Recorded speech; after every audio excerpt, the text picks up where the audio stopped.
Okay, we're inside the engine room on a Hampton 490. It has a couple of Cummins 450 horsepower engines, and underway we lost one engine. We had an overheat alarm on the port engine right here. So we turned off the engine within 10 seconds of the alarm activating, and also not only did the overheat alarm activate, but the water flow to the engine alarm also activated. Alright. So after turning off the engine, I reset or turned the ignition back on again to see the temperature.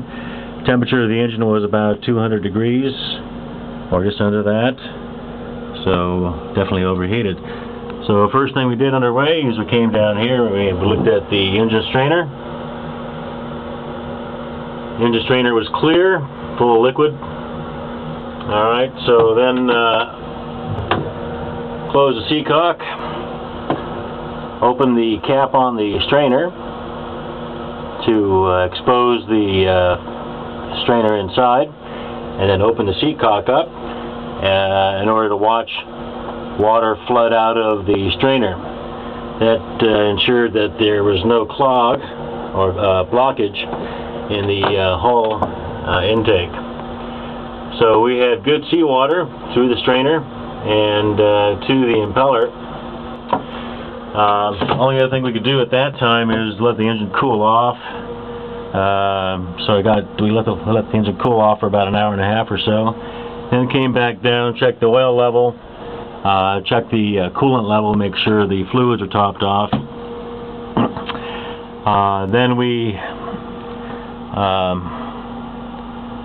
started the engine temporarily to feel the raw water through the impeller, and could not feel it cool down sufficiently. So we pulled the cap off the impeller. This is on the starboard engine. This is the impeller pump housing.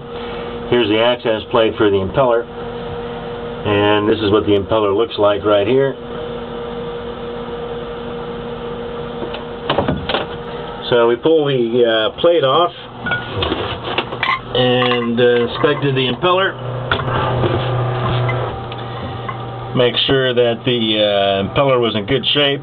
This one was replaced back in May. It's still very soft, still very black in color. No chips, no marks, no friction burns, nothing like that on the impeller. It looked just fine.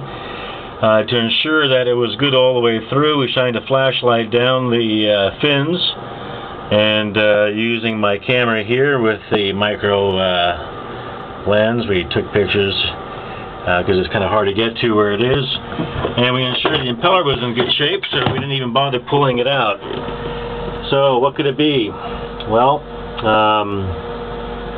what we did then is the seacock closed and the impeller cover open, exposing the impeller. We started the engine just temporarily to see if the impeller turned. This one here is a gear-driven impeller, so when the gear turned, or when the engine turned over,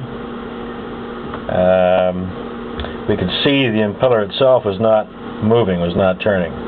So there had to be a problem with the gear drive or the shaft of this particular impeller pump.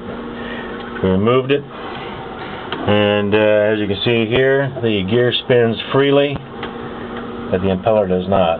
So that is the problem. My last delivery of this boat, I noticed that there's some corrosion in the openings here, allowing you to inspect the bearings for the impeller. With that corrosion, it's possible that the shaft seized up due to friction and then broke. Right? And same thing exists with the impeller that's in place now.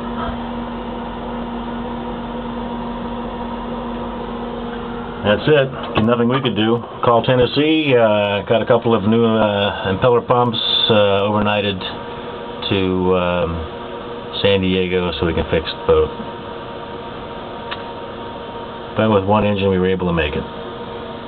Another sea story or delivery story. Hampton 490 San Francisco to San Diego, October 2009.